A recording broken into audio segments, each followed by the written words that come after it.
My sister got knocked up by my loser ex. That's the truth. It couldn't have been said in any better way. My ex, 27M, and I, 24F, dated for 2 years.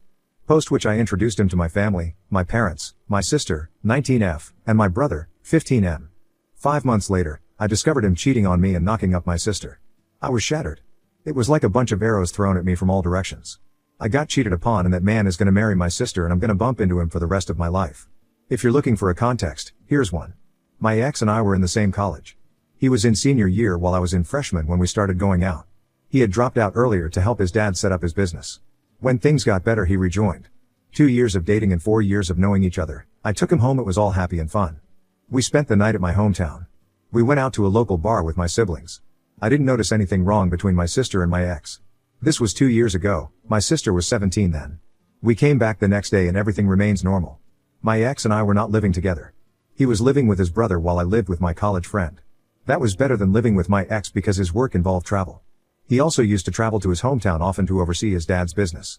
I told my parents about this and they freaked out. Mom slapped Rosie hard on her face. She had always been a troublemaker.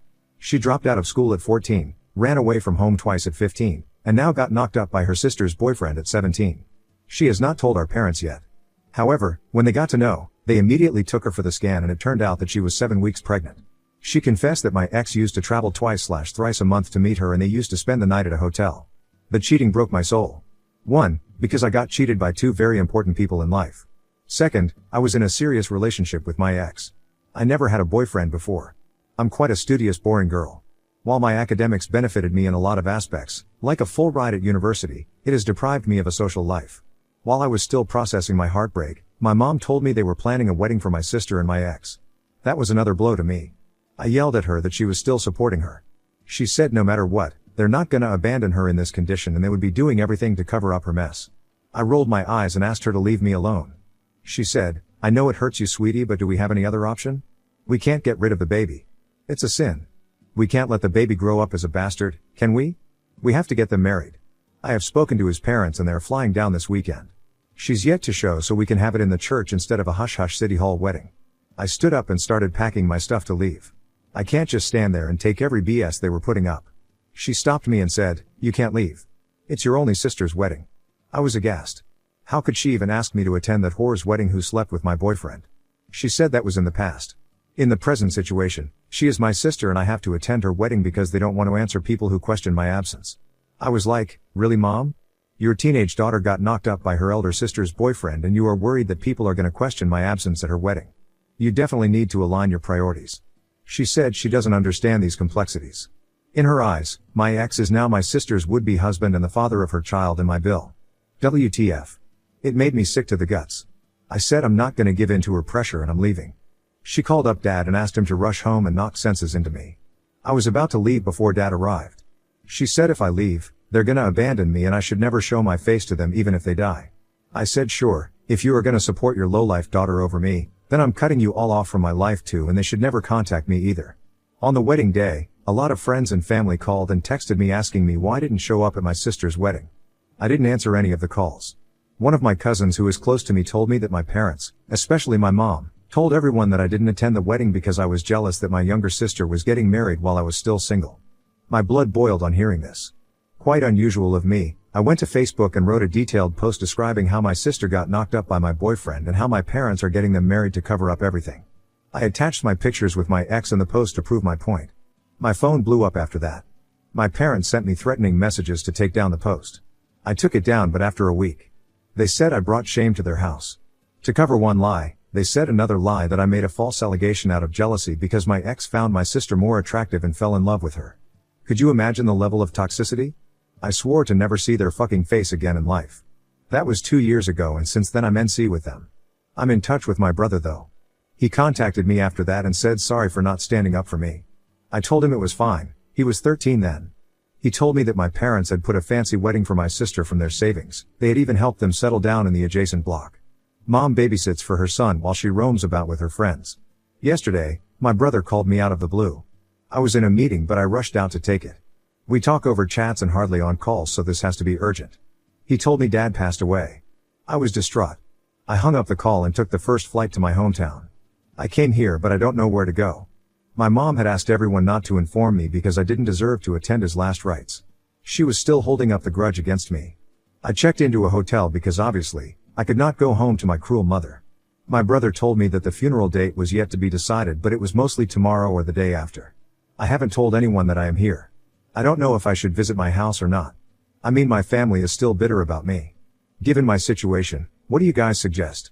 Update 1. Thanks for all the support. I felt so relieved to talk to you guys on DM. Some of you commented that I was scared that my family would gang up against me and that's why I was not going. Well, you guys are right.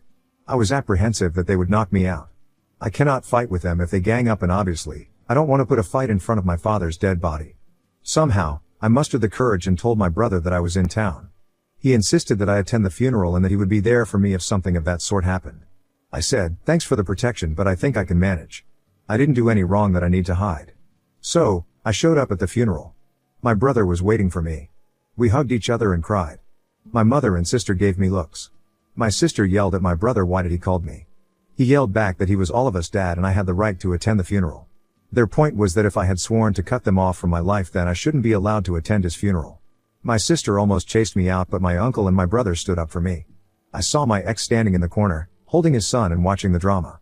My dad might not be the best person out there, yet he was my dad, and watching him lifeless was the most emotional moment of my life. I broke down, but no one except my brother was there to console me. I was about to leave after the funeral when my dad's lawyer told me to visit his office the next day for the will reading. I said I'm not interested. Given my past relationship with my family, I wasn't hoping for any good from his will. He said my dad left me a letter which got me curious and I decided to stay. The next day I showed up at the attorney's office with my brother. My mother came charging at me that why was I there and asked me to leave. They called me names, that I was there just for dad's money. I said I didn't need the money, dad had left me a letter. I was there to collect it. They can keep the money. Mom said she knew what was there in that letter. He wanted to tell you that he was disowning you, he hated you for shaming the family publicly. I cursed myself for showing up just to get humiliated. Thankfully the attorney came and relieved me of their taunts. He started reading the will which dad had modified last year. The house in which they lived was always in mom's name, so she gets to keep it. His savings and insurance money goes to mom for her survival and the house for retirement. Besides that, he had invested in a trust fund and he divided it between 3 of us. He also mentions the reason behind the division. My sister's son gets 10%. My sister gets 20% because he funded her wedding and paid for their house lease. My brother gets 30% for his university. The remaining 40% comes to me. That was a shocker for everyone, including me. The reason he mentioned was he didn't fund my education. I got a complete scholarship from uni. After I got the job, I helped him pay the house mortgage for over 2 years. My sister flipped out that I got double her share. Though my father mentioned the reasons very clearly, she said it was unfair. She repeatedly asked the lawyer if it was the updated one because dad wanted to disown me. The lawyer said that dad had left a letter for me which he wanted him to read in front of everyone. The letter read, dad was really proud of me that I was able to make such a good career for myself and that he never had to worry about me. He said he was sorry for not standing up for me and giving in to mom's pressure and manipulation. He mentioned a few other moments of my childhood and growing up that he cherished. He asked me to take care of my brother. He said he wished to post this letter himself, but he didn't know my address. He hopes to talk to me before I get to read this letter, and he tells me everything in person. I have read that letter at least 100 times after that day, and it still makes me tear up as I write this. My sister and ex left the room midway when the letter was read. My mom remained there and cried. I cried like a toddler hugging my baby brother.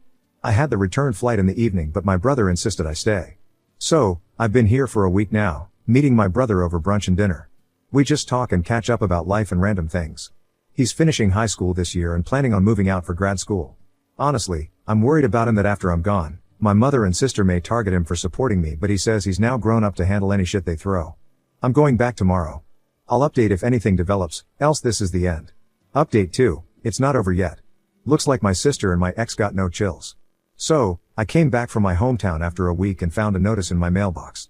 My sister has challenged dad's will in court, saying that there's a typing mistake by his lawyer. They are claiming that dad has given her 50% of his assets, but the lawyer has made the mistake. I contacted my dad's lawyer and sent him the notice. He said they could not do anything about it because my dad had signed the will in his senses in front of the attorney and witnesses. Apart from that, dad had clearly mentioned the reason behind the division, so it's a no-brainer. He said that the judge is going to dismiss the case as soon as he reads the will. That's what happened. The asset gets divided as per the will. The case was closed. I thought we were done here, but no. Emotional manipulation was on the way. Mom called me. She was crying over dad's death. She said sorry for cutting me out of their life. After she was done shedding her tears, she asked me how I was doing at work and what was new in life. I said work is fine and so is life, regular. She asked if I got the promotion since I have been working for so many years now. Got curious and asked her why she wanted to know this. She said she was equally proud of me as my dad that I was excelling in my career and doing so well for myself. I said, and? She muttered, well, you know your sister couldn't complete school and got pregnant at a young age. She couldn't have a career like you. And she's pregnant again. They are surviving on just one source of income. So, I was thinking why don't you be a bigger person and give your share of the asset to her? Well, you can't deny that your dad was being unfair and giving her only 20% while you get double. I stopped her right there. First of all, it's not that she couldn't complete school, it's rather she didn't complete and dropped out. And you still consider that dad was unfair when dad has clearly mentioned the reason for his asset division. I paid the mortgage for 2 years of the house in which you are living. It's not my problem if my sister is surviving on one income. She made that choice. She should have thought about her husband's income before skipping protection for the second child, and yeah, how could we forget about getting knocked up for the first one? My mom lost her mind at this. She was mad that how could I even say these words in front of her. I was like, I just said, you're a princess did all of this, why didn't you lose your mind at her? But I see you still coddling her like an infant. She called me mean and jealous of my sister. She was having a family while I was still single. And that's why I was trying to hurt her financially, because I cannot beat her in any other aspect. I said sure, whatever you think. I'm done reasoning with you folks. Guess, you don't have enough brain to understand my point. Probably that's why you gel better with your 6th grader loser daughter. She hung up the phone saying I was spitting poison and that I'm still that vindictive bitch that I was 2 years ago. Do you guys think I should give up my inheritance just because my sister is mindlessly expanding her family without financial planning? Update 3, here's the new update. Almost a month after the last phone call with mom, one morning I was leaving for work when I saw my car tires were being slashed. I thought my neighbor's child pulled this prank, so I hailed a taxi and went to work. Meanwhile, I called the car service company to get the tires fixed. They fixed it and sent me the pictures. However, when I came back home in the evening, I saw the tires were slashed again and my car was painted piggy. I saw the other cars parked nearby and all of them looked fine. It cannot be a coincidence that the children are targeting my car unless I did something wrong to them. I don't remember having any encounters with any children in the neighborhood. I went upstairs to find a note in my mailbox. Give me my share or else I'm gonna make you suffer every day. I immediately called my lawyer and told him about the incident. He asked me to change the locks of my house, install a camera outside my apartment, and check the footage of the camera installed in the basement. I informed the chairman of the apartment and asked him for the camera footage. I reviewed it.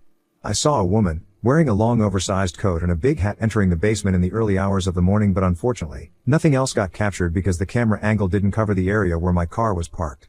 The same woman again entered the basement in the late afternoon, but there was a man with her with his face fully covered. I knew it was my sister and my ex. Since I didn't have any concrete evidence against them, I could not report them. 2 days later, I came home to find someone had broken into my house through the window. It has to be my loser ex because my pregnant sister cannot climb on someone's window to break open mine. Nothing was stolen, but he brought down the house to ruins. The curtains were pulled down, the pillows were torn open, my clothes were cut down like confetti, and the china sets were broken into dust. I cannot explain how terrible I felt. It was not about the money. My house was insured, but you understand the hatred they had for me. This called for a police complaint. The cops came and made a note of everything. They asked if I doubted anyone. I told them about the car incident, the note in the mailbox, and my history with my sister regarding the inheritance. The odds worked slightly in her favor because she was pregnant. It took a lot of effort and evidence to prove it was her because the camera didn't capture her face. Based on the circumstantial evidence like the note regarding the asset share and her presence in the town when this happened, their previous charges case of challenging dad's will, everything put together built a case against her. However, the cops let her go with paying the fine and threatened her not to bother me again. She confessed that she was the one who did everything and not her husband. She did it because she was envious of me regarding dad's unequal division of assets, and besides all that, she was hormonal so she couldn't control her rage. She had to assure the cops in writing that she would never bother me again. I accepted it because I'm tired of all this. I don't have just this one thing in life. I have a career, I have a life. But I threatened that if this repeated I'm gonna go nuclear on her. My brother told me that he heard mom talking to my sister and telling her that she was smart and taking everything on herself because her husband would have incurred a heftier fine and maybe some prison time, who knows. I can't believe they would do this to me. It hurts to think that I never did anything wrong to them yet I'm getting this kind of treatment. Makes me wonder if there really is any karma. If yes, then how these kind of people are able to escape that? Now on to the next story. Story 2.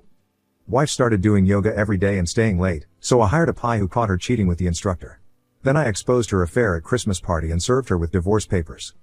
I, 37 male, met my wife, 33 female, 12 years ago at a cafe in the city. I remember the day vividly. She was sitting at a table drinking a cup of warm tea and reading a book while she was wearing this adorable little dress and a sweater. Right away, I thought she was the most beautiful woman I'd ever seen. I was never really much of a ladies' man, so it took a little while for me to work up the nerve to talk to her, but when I did, we hit it off right away. We dated for 3 years, and we've been married for 9. She and I have gone through a lot together, but in the end, we've both always known that we had each other. After we got married, we wanted to try to have a baby and start our family. Now, we have one beautiful daughter. It really felt like we were the perfect, happy family. She and I both work full-time. We have good jobs with good benefits and a solid security blanket. I knew she wanted to quit her job and stay home with our daughter full-time, but that wasn't practical for us unless we wanted to make a lot of major cutbacks in our lifestyle. After the pandemic, her job started this healthy lifestyle reward system. The idea was to get the employees who had been more sedentary when they were working from home back up and being active by rewarding them with gift cards, movie tickets, etc. My wife was actually pretty excited about it.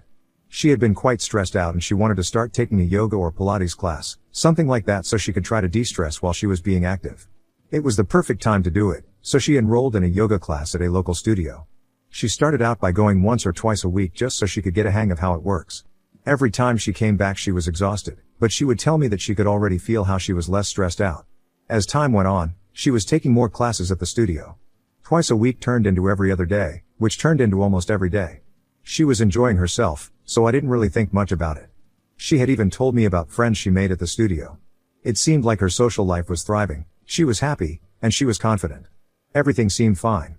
One day, she came to me and told me that she was changing her class schedule to take something in the evening instead of in the morning. It worked out better for her, so I didn't think much of it at the time. Her morning classes usually lasted an hour. She'd return home about an hour and a half after leaving. The evening classes took a lot longer.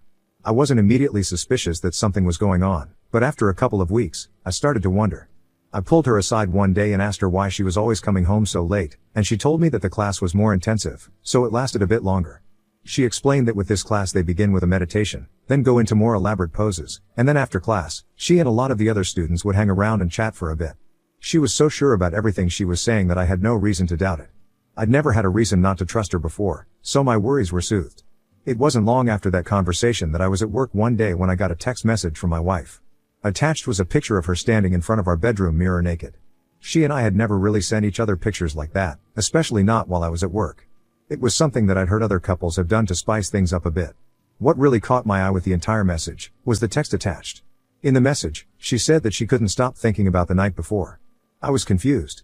We hadn't done anything the night before. I didn't know what she was talking about. She replied back very quickly, telling me that she had sent the text by mistake. She made a joke about how voice to text didn't capture what she said properly. She tried to clarify it by saying she couldn't wait for tonight. I honestly didn't buy what she was saying. I thought right away that she had sent me the entire message by mistake. I knew it was meant for someone else. I spent the rest of the day at work anxious and worried that something was wrong. When I got home, my wife was instantly telling me that she had a headache, felt dehydrated, and had been vomiting. I thought it was interesting timing. I had an old friend from high school who used to work as a cop, but they changed their career to work as a private investigator. I reached out to him and explained my situation, and he said that he'd be happy to help. I played it cool while he was looking into what was going on. I didn't want to raise any suspicion to give my wife the upper hand in continuing her lies. About a week after he started, we met for lunch at a restaurant in town where he showed me the evidence. I had been right to suspect there was something going on. I was honestly shocked to find out that it was with her yoga instructor. In hindsight, she only referred to the instructor as the instructor. She never used any pronouns like he or she. Maybe I was in the wrong, but I assumed it was a woman. On top of that, I had voiced my concerns to her about her late-night classes, and she lied to me with such ease. He showed me evidence in the form of pictures, videos, and messages he was somehow able to get his hands on. I had a full collection of documents for their infidelity. Divorce was the only option for us. I would not be giving her a choice in the matter, we wouldn't be going to therapy, and we wouldn't even be having a discussion about it. I went back home, trying to think of the best way to go about all of it. I was angry and I was beyond hurt by her. I wanted to get even for what happened. She had a Christmas party for work coming up, so I figured I could use that opportunity to embarrass her. After all, it was her work health benefits program that sparked all of this. I had everything ready to go to serve her with the divorce papers, so when we left later that day I mentally prepared myself for what I was getting into. As with every work Christmas party I went to, my wife walked around the room and said hello to people while I joined the few people that I was familiar with.